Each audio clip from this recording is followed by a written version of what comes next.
Hello दोस्तों। तो last class हमने पढ़ा था व्हाट इज फिजिक्स। फिजिक्स का डेफिनेशन क्या है। ठीक है, उसके साथ हम लोगों ने पढ़ा था types of forces that exist in nature. Nature में क्या क्या फोर्स एग्जिस्ट करते हैं उन सब के बारे में हम लोगों ने पढ़ा था। तो चार फोर्स क्या क्या थे हम लोग के नेचर में। सबसे पहले आ गया ग्रेविटी। सबसे पहले आ गया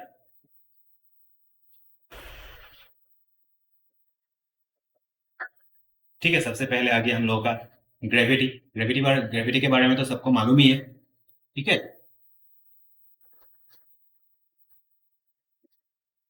नंबर टू आ गया इलेक्ट्रोमैग्नेटिक इलेक्ट्रो इलेक्ट्रोमैग्नेटिक फोर्स। ठीक है। नंबर थ्री आ गया weak nuclear force. Number four आ गया हम लोगों का स्ट्रॉन्ग न्यूक्लियर फोर्स। ठीक है। सो हम लोगों का नेचर में basically four types of universe में फोर टाइप्स ऑफ फोर्स ही एग्जिस्ट करता है। दैट इज ग्रेविटी, देन आ गया electromagnetic force, then weak nuclear force, उसके बाद आ गया हम लोग स्ट्रॉन्ग न्यूक्लियर फोर्स। ठीक है। तो अभी हम लोग क्या करेंगे, एक एक करके सभी फोर्सेस के बारे में थोड़ा बहुत हम लोग डिस्कशन करेंगे। अच्छा, सबसे पहले आ जाते हैं हम लोग ग्रेविटी या फिर ग्रेविटेशनल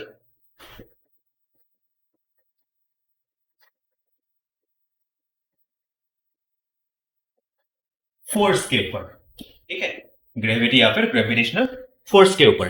ठीक है। लोग सोचते होंगे मतलब हम लोग का अर्थ का ग्रेविटी की वजह से इतना सब कुछ नीचे की तरफ आता है, तो मतलब ग्रेविटी क्या हो जाएगा, बहुत ही स्ट्रांग फोर्स हो जाएगा। ठीक है, ग्रेविटी सबसे स्ट्रांग फोर्स हो जाएगा, लेकिन उसका उल्टा ही है। Gravity is the weakest force in the universe. Gravity is the weakest force. इन चारों जो फोर्स देखा हम लोगों ने, ग्रेविटेशनल फोर्स हो गया, इलेक्ट्रोमैग्नेटिक फोर्स हो गया, स्ट्रॉन्ग न्यूक्लियर फोर्स हो गया और वीक न्यूक्लियर फोर्स हो गया। ठीक है, इन चारों में से सबसे वीकेस्ट फोर्स हो गया हम लोगों का ग्रेविटी का। ठीक है। ग्रेविटी क्या हो गया, वीकेस्ट फोर्स। Weakest force. ठीक है, सबसे वीकेस्ट हो गया ग्रेविटेशनल फोर्स। और इसका जो रेंज है, ये क्या हो गया, लॉन्ग रेंज फोर्स। इसका जो रेंज हो गया लॉन्ग रेंज फोर्स। देखिए, ग्रेविटी वीकेस्ट फोर्स सबसे वीकेस्ट फोर्स क्यों है उसके बारे में थोड़ा बहुत डिस्कशन करेंगे। और ग्रेविटी हो गया सबसे वीकेस्ट फोर्स, और उसके ऊपर ही क्या है, सबसे लॉन्ग रेंज फोर्स भी है ग्रेविटी। ठीक है, gravity is the weakest force and also the long range force भी है, उसका रेंज बहुत ज्यादा है। ठीक है, जैसे कि हम लोग क्या है, अर्थ और मून के बीच में भी ग्रेविटी, अर्थ और सन के बीच में भी ग्रेविटी है, मून और सन के बीच में भी ग्रेविटी है, जुपिटर या फिर जुपिटर अर्थ के बीच में भी ग्रेविटी है। ठीक है, इसका मतलब क्या हो गया, gravity is the long range force और उसका रेंज क्या है, इन्फिनिटी। ग्रेविटेशनल जो फोर्स है, ग्रेविटेशनल फोर्स क्या हो गया, उसका रेंज हो गया हम लोगों का इन्फिनिटी। ठीक है, तो उसको बोल सकते हैं इन्फिनिट। इन्फिनिटी यानी असीम। ठीक है, इनफाइनाइट, उसका रेंज हो गया इनफाइनाइट रेंज।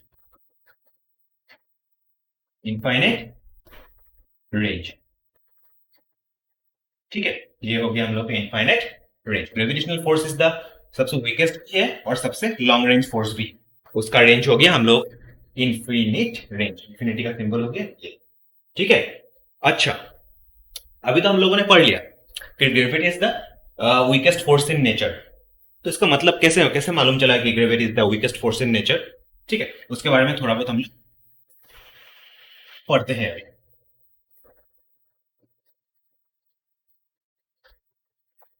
ठीक है,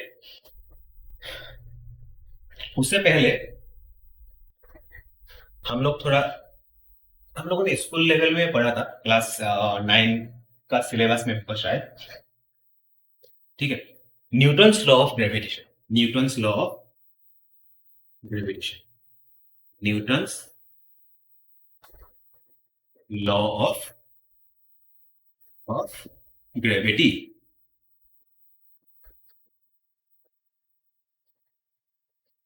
न्यूटन्स लॉ ऑफ ग्रेविटी, इसका इसका डेफिनेशन क्या था? According to Newton's law of gravitation, every objects in the universe या फिर every body in the universe attracts each other with the force of gravity. ठीक है, सो हम लोग डेफिनेशन लिख लेते हैं।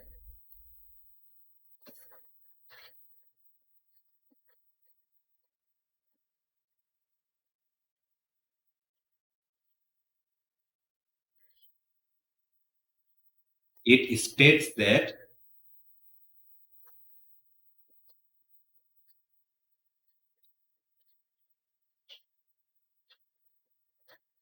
every objects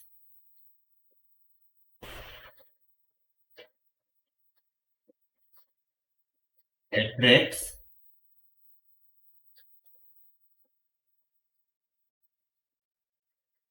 each other। ठीक है, every objects attracts each other। Newton's law of gravity states that every objects in the universe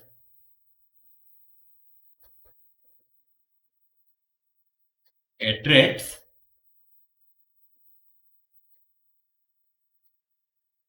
each other। ठीक है, सो लास्ट क्लास में मैंने बोला था कि जैसे इंग्लिश में जैसे ग्रामर अगर हम लोग को अच्छे से आता है तो मतलब इंग्लिश भी हम लोग अच्छे से बोल देते हैं। तो सिमिलरली फिजिक्स का क्या है? फिजिक्स का मेन है mathematics. Mathematics is the language of physics. वैसे ही इस लॉ को भी एक सिंपल मैथमेटिकल एक्सप्रेशन से समझाया जाता है, जो कि हो गया अभी ये डेफिनेशन में रब करता हूं। ठीक है, डेफिनेशन में रब करता हूं। इसको अगर हम लोग मैथमेटिकली लिखे तो लिख सकते हैं F is equals to G M1 M2 by R square. ठीक है, और यहां पर जो ये G हो गया, G इज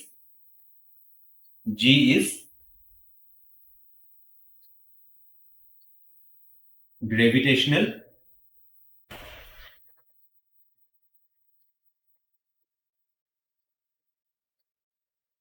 कांस्टेंट। G हो गया ग्रेविटेशनल कांस्टेंट। इसका एक वैल्यू भी है, वो वैल्यू हो गया 6.67 into 10 to the power minus 11 newton metre square पर केजी स्क्वायर। ठीक है, इसका वैल्यू होगा, साइंटिस्ट लोगों ने फिजिक्स लोगों ने कैलकुलेट किया था, इसका वैल्यू होता है कांस्टेंट है value 6.67 in 10 to the power minus 11 newton metre square पर केजी स्क्वायर। और ठीक है, और यहाँ पर हो गया M1 और M2। यहाँ पर M1 और M2 सपोज दो बॉडी है, आप और आपका दोस्त है, आपका भी एक पर्टिकुलर मास होगा, आपका दोस्त का भी कोई पर्टिकुलर मास होगा, इन दोनों बॉडी का मास। ठीक है, सो M1 M2 are masses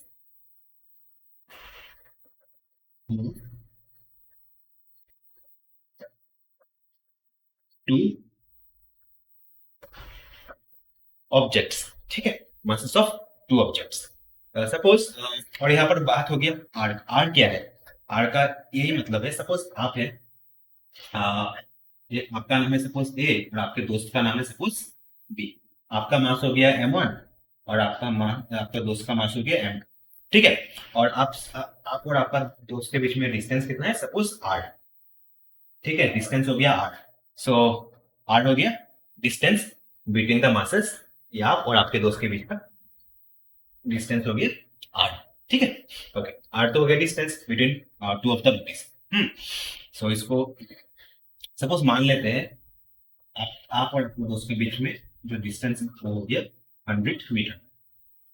ठीक है, और आपका मास है M1। सो आपका सपोज आपका मास मान लेते हैं सपोज 70 केजी।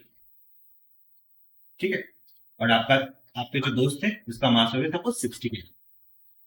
60 केजी। ठीक है, तो सिंपली हम लोग क्या करेंगे, यहाँ पर ये जो वैल्यूज है, आर 100 मीटर है, आप और आपके दोस्त के बीच का डिस्टेंस 100 मीटर, आपका वेट हो गया मास 70 केजी और आपके दोस्त का मास 60 केजी।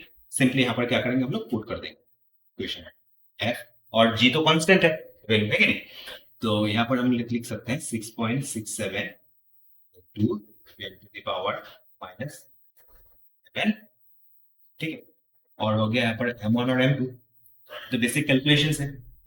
आपका मास हो गया 70 kg और आपके दोस्त का हो गया 60, और आप दोनों के बीच का डिस्टेंस कितना हो गया?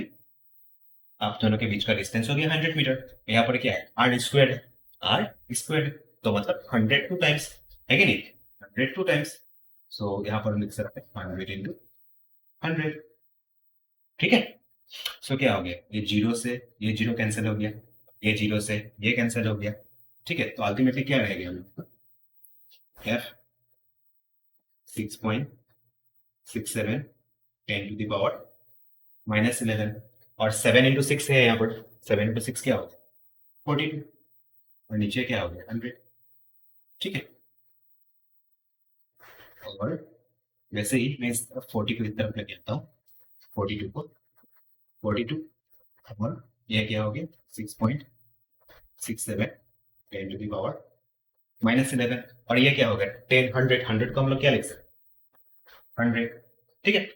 100 को लिखते हैं, इसको लिख सकते हैं हम लोग 10 स्क्वायर, है कि नहीं? ये अगर इसका रेसिप्रोकल क्या हो जाएगा? इसका रेसिप्रोकल में कहते हैं इनवर्स, ठीक है। तो वैसे ही ये 100 को हम लोग ऊपर अगर लेके जाएंगे तो हम लोग इसको लिख सकते हैं 10⁻−2, ठीक है। तो यहाँ पर हो गया F इज इक्वल्स टू 42 × 6.67 10⁻⁻30। ये क्या है? 10 है, और ये भी 10 है, ठीक है। इन दोनों का क्या है? बेस सेम है, बेस 10 है और पावर है इसका -11 और इसका -2। बेस सेम रहेगा तो पावर हमेशा एडिशन में जाएगा, कॉम्बाइन होगा, ठीक है। और यहाँ पर सपोज ये 42 और ये 6.67, इसको हम लोग क्या कर लेते हैं? राउंड फिगर कर लेते हैं, जैसे 42 को राउंड फिगर करके हम लोग 40 लिख लेते हैं, ठीक है। और 6.767 हो गया, इसको राउंड फिगर करके सपोज 7 मान लेते हैं, और ये हो गया हम लोग का 10⁻⁻30। 7 × 4 280, 280 × 10⁻⁻30। सो अल्टीमेटली क्या हो गया? ये जो हम लोग का ये जो ग्रेविटेशनल कांस्टेंट है, हम लोगों का जो ये ग्रेविटेशनल कांस्टेंट है, इसका वैल्यू क्या है? बहुत ही छोटा है। इसका वैल्यू देखिए आप, 10⁻⁻11। अगर वन को, एक को अगर हम लोग एक के पीछे 10 के पीछे एक के पीछे अगर 11 शून्य से डिवाइड करते तो होता है 10⁻⁻11। छोटा है ग्रेविटेशनल कांस्टेंट, ठीक है। उसके वजह से अल्टीमेटली क्या हो गया? दो बॉडी के बीच में जो फोर्स ऑफ अट्रैक्शन है बहुत ही कम हो गया है। पर देख ही सकते हैं पावर किसमें है? Negative power of 13, negative power of 13, इतना छोटा फोर्स, ठीक है। तो ग्रेविटेशनल फोर्स हम लोगों को लगता है कि नेचर में सबसे स्ट्रॉन्गेस्ट है, लेकिन ये होता है सबसे weakest force in nature, just because of the reason that gravitational constant which is G, इसका वैल्यू क्या है? बहुत ही छोटा है, ठीक है। ओके, सो ग्रेविटेशनल फोर्स हो गया हम लोगों का weakest force in nature, and long range force भी हो गया, ठीक है।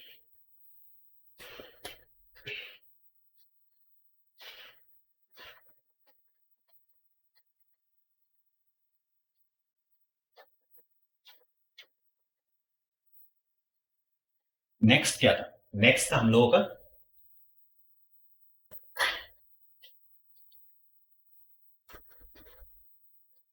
Electro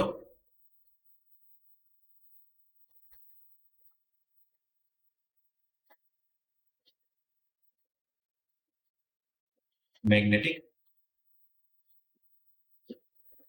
force. ये हो गया, इसका कैरेक्टरिस्टिक क्या है? ये है हम लोगों का, ये भी है हम लोगों का लॉन्ग रेंज, और साथ में ही ये हो गया हम लोगों का स्ट्रॉन्ग फोर्स टाइप ऑफ, ये स्ट्रॉन्ग फोर्स, ठीक है। सो इलेक्ट्रोमैग्नेटिक फोर्स ही हम लोगों का लॉन्ग रेंज फोर्स है, और साथ में ये एक स्ट्रॉन्ग फोर्स है। अभी सबसे इंटरेस्टिंग फोर्स आ जाएगा हम लोग का, सबसे इंटरेस्टिंग फोर्स आ जाएगा हम लोग का क्या? हो गया स्ट्रॉन्ग न्यूक्लियर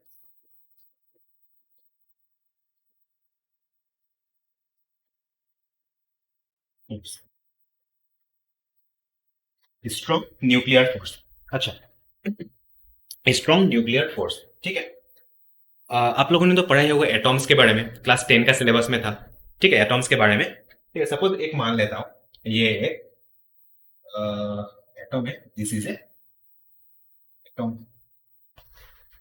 ठीक है, ठीक है। और क्या होता है एटॉम्स के चारों तरफ, चारों तरफ क्या होता है, ऐसे बहुत सारे ऑर्बिट्स रहते हैं। उस ऑर्बिट्स में हम लोगों का इलेक्ट्रॉन्स, इलेक्ट्रॉन क्या होता है, नेगेटिवली चार्ज होता है, इलेक्ट्रॉन्स वगैरह,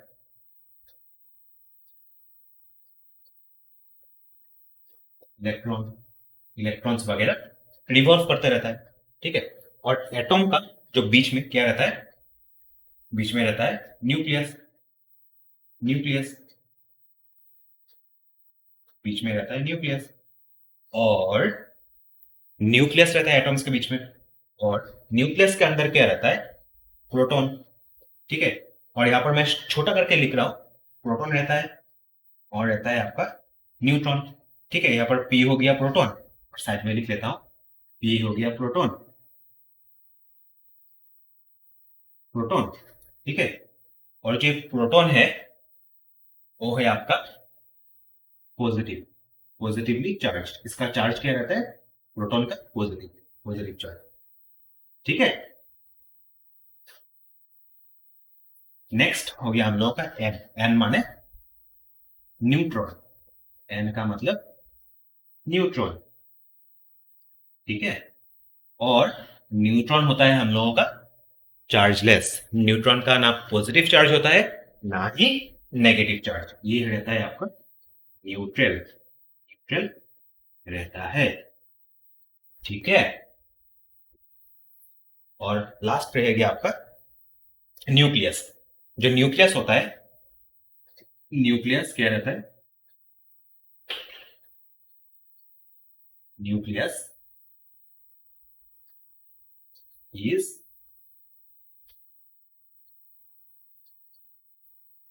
पॉजिटिवली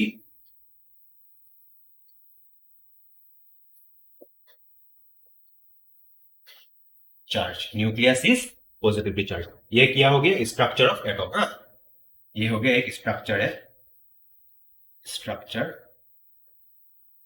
ऑफ एटॉम। ठीक है, ये हो गया स्ट्रक्चर ऑफ एटॉम। ये एक एटॉम है, एटॉम के अंदर रहता है न्यूक्लियस। ठीक है, और एटॉम के बाहर क्या होता है, ऑर्बिट्स वगैरह रहते हैं, और ऑर्बिट्स में हम लोगों का इलेक्ट्रॉन्स वगैरह रिवॉल्व करता रहता है। और अंदर क्या रहता है, न्यूक्लियस, न्यूक्लियस के अंदर भी दो पार्टिकल रहते हैं, एक हो गया न्यूट्रॉन और दूसरा हो गया प्रोटॉन। प्रोटॉन रहता है पॉजिटिवली चार्ज, न्यूट्रॉन रहता है न्यूट्रल, उसका कोई चार्ज नहीं है। न्यूक्लियस तो ऑलरेडी, न्यूक्लियस क्या रहता है, न्यूक्लियस हमेशा पॉजिटिवली चार्ज रहता है। अभी बात हो गया, हम लोगों ने बचपन से ही पढ़ा है, अगर सेम चार्ज रहेगा, अगर पॉजिटिव पॉजिटिव रहेगा तो हमेशा क्या करेगा, रिपेल करेगा, है कि नहीं। और नेगेटिव नेगेटिव रहेगा तो भी क्या रहता है, रिपेल करेगा।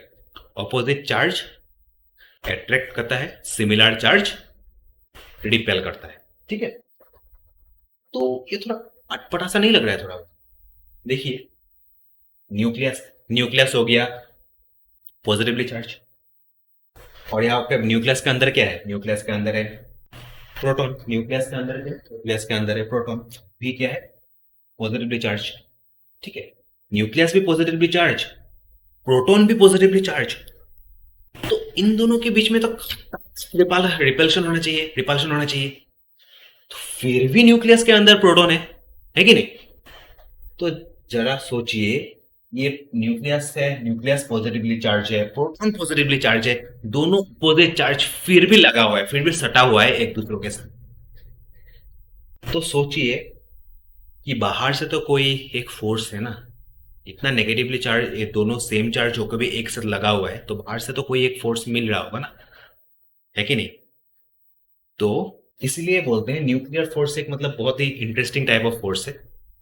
ठीक है, न्यूक्लियस भी पॉजिटिव है, प्रोटॉन भी पॉजिटिव है, दोनों पॉजिटिव होके भी रिपेल नहीं कर रहा है, साथ में सटा हुआ है। ठीक है, सो ये स्ट्रॉन्ग जो न्यूक्लियर फोर्स है बहुत इंटरेस्टिंग टाइप ऑफ फोर्स है। ठीक है, ओके, नेक्स्ट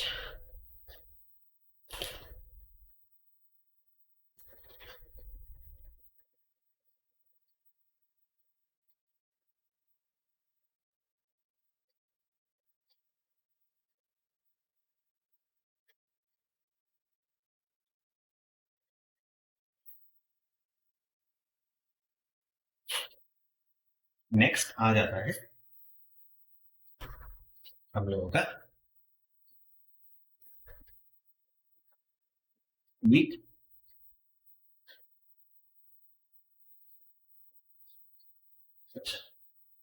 से पहले स्ट्रॉन्ग फोर्स का दो कैरेक्टरिस्टिक क्या था? स्ट्रॉन्ग फोर्स का दो कैरेक्टरिस्टिक यही था कि ये तो स्ट्रॉन्ग है ही, और प्लस इसका strong force, strong nuclear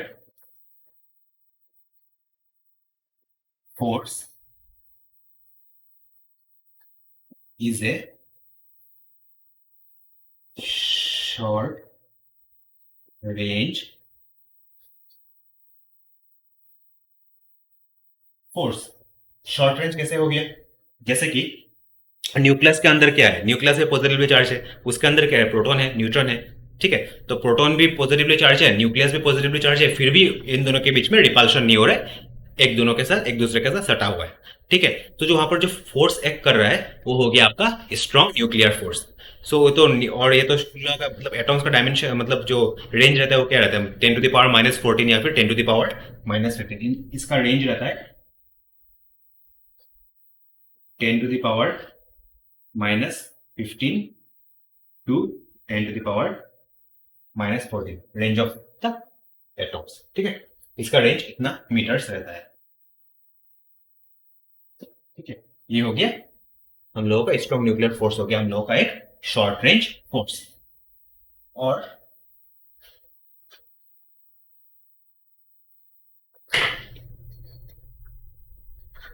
next आ गया हम लोगों का week nuclear force. Week nuclear force, और वीक न्यूक्लियर नाम से ही मालूम चल रहा है जैसे स्ट्रॉन्ग है, ये क्या हो जाएगा? एक वीक न्यूक्लियर फोर्स। और इसके बारे में हम लोग क्लास 11 में नहीं पढ़ेंगे। इसके बारे ये जो वीक न्यूक्लियर फोर्स होता है वो एग्जिस्ट करता है आपका बीटा डीके प्रोसेस में। बीटा डीके प्रोसेस में एक न्यूक्लियस के ऊपर एक चैप्टर है क्लास 12 में वो है, उस वहां पर ही हम लोग ये बीटा डीके वगैरह मिलेगा। ठीक है,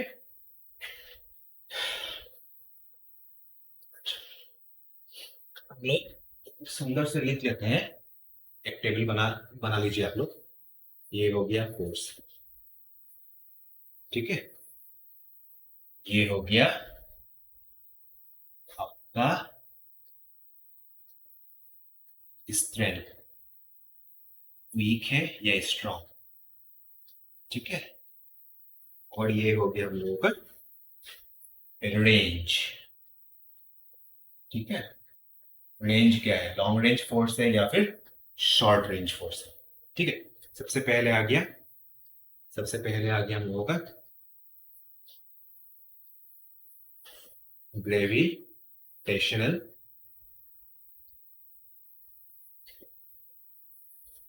फोर्स।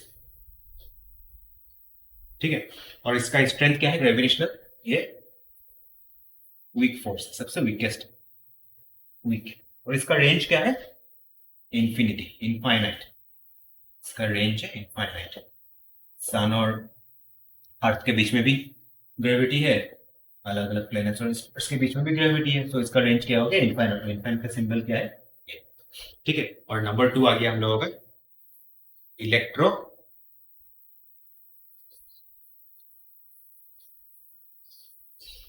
मैग्नेटिक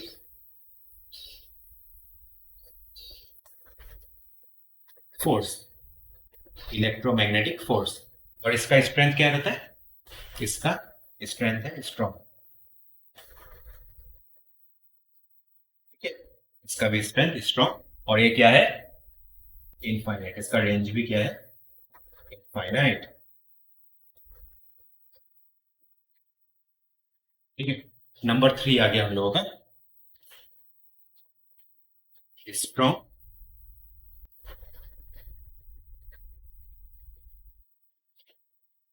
न्यूक्लियर फोर्स, ठीक है।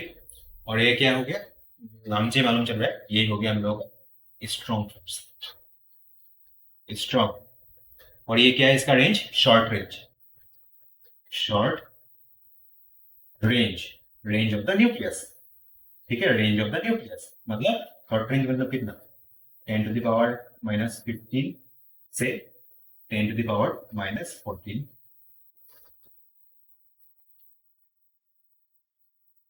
-40 मीटर, ठीक है। और फोर्थ आ गया हम लोगों का विथ न्यूक्लियर फोर्स, ठीक है। और इसका रेंज क्या है, सॉरी स्ट्रॉन्ग का, ये तो स्ट्रॉन्ग ही है, ठीक है, ठीक है। अभी आगे न्यूक्लियर फोर्स, इसका स्ट्रेंथ क्या है नाम से मालूम चल रहा है, ये हो जाएगा। और इसका भी रेंज क्या है शॉर्ट रेंज मतलब जब तक न्यूक्लियस, शॉर्ट रेंज, इसका रेंज भी हो गया 10⁻⁻15 टू 10⁻⁻14,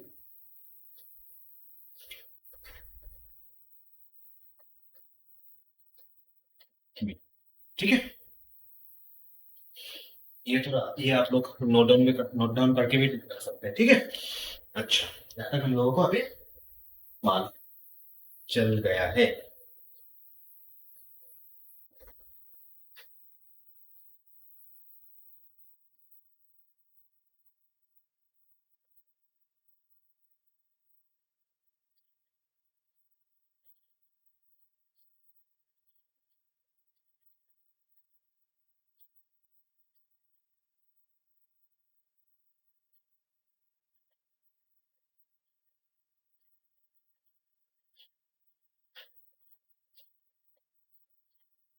तो अभी तक हम लोगों ने पढ़ा कि नेचर में कौन कौन सा फोर्स एग्जिस्ट करता है। इसमें से हो गया ग्रेविटेशनल फोर्स, उसके बाद हो गया इलेक्ट्रोमैग्नेटिक फोर्स, उसके बाद हो गया स्ट्रॉन्ग न्यूक्लियर फोर्स, उसके बाद आ गया हम लोगों का वीक न्यूक्लियर फोर्स, ठीक है।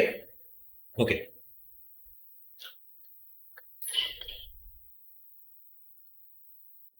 अच्छा, हम लोगों का यहाँ पर कुछ कुछ फिजिकल क्वांटिटीज मिलेगा, ठीक है, जो कि बहुत ही इंपॉर्टेंट है। हम लोग का फिजिक्स में 7 टाइप्स ऑफ बेसिक या फिर फंडामेंटल फिजिकल यूनिट्स है, और साथ ही 2 सप्लीमेंट्री फिजिकल, सॉरी यूनिट्स नहीं क्वांटिटीज है, ठीक है। फंडामेंटल क्वांटिटी हो गया और उसके साथ क्या रहता है सप्लीमेंट्री फिजिकल क्वांटिटीज, ठीक है। तो जैसे कि फिजिकल क्वांटिटीज हो गया, जैसे कि लेंथ, लेंथ हो गया, और लिख देता हूं physical quantity, 7 types of basic या फिर फंडामेंटल फिजिकल क्वांटिटी जो कि रहता है, ठीक है। और फिजिकल क्वांटिटीज को बोला जाता है फिजिकल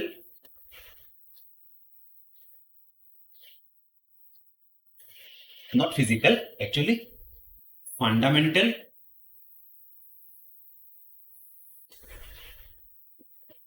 और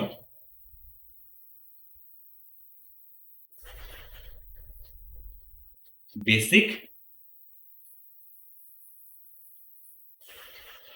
physical quantities are called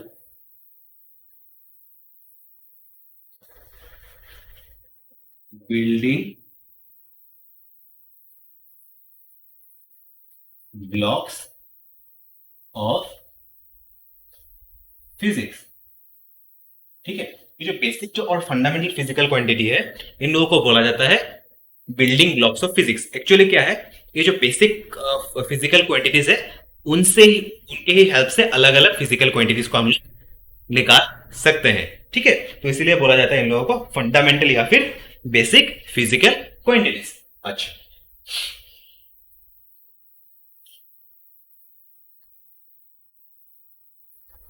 so physical seven, there are, यहाँ पर 7 टाइप्स ऑफ फंडामेंटल क्वांटिटीज है और साथ में 2 सप्लीमेंट्री फिजिकल क्वांटिटीज भी है। ठीक है, सो फिजिकल क्वांटिटी हो गया,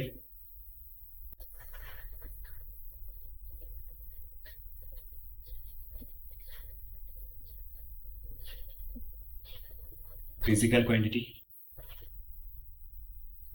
ठीक है, फिजिकल क्वांटिटीज जैसे कि हो गया length, first physical quantity is length. ठीक है, नंबर 2 टाइम, नंबर 3 हो गया टेम्परेचर,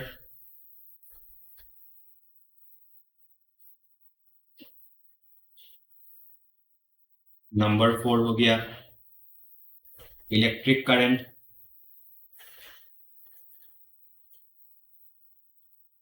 इलेक्ट्रिक करंट, नंबर 5 हो गया मास, नंबर 6 हो गया लुमिनस इंटेंसिटी, नंबर 7 हो गया अमाउंट ऑफ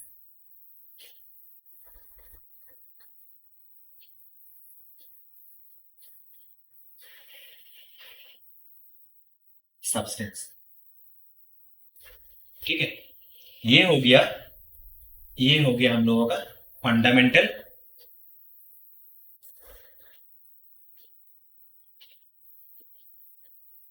फिजिकल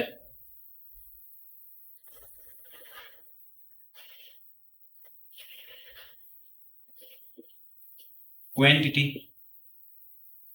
ठीक है, ये हो गया हम लोगों का fundamental physical quantity.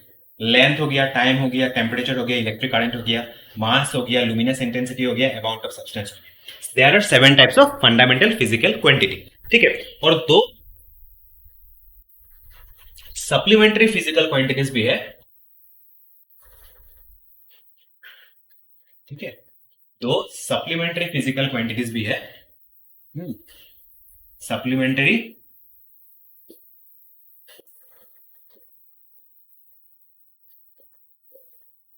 Supplementary physical quantities,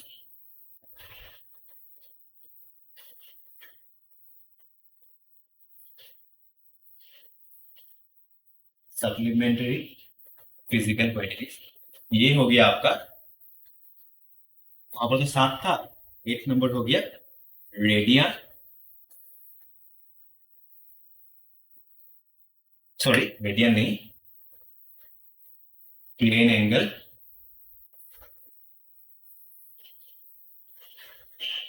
और दूसरा हो गया आपका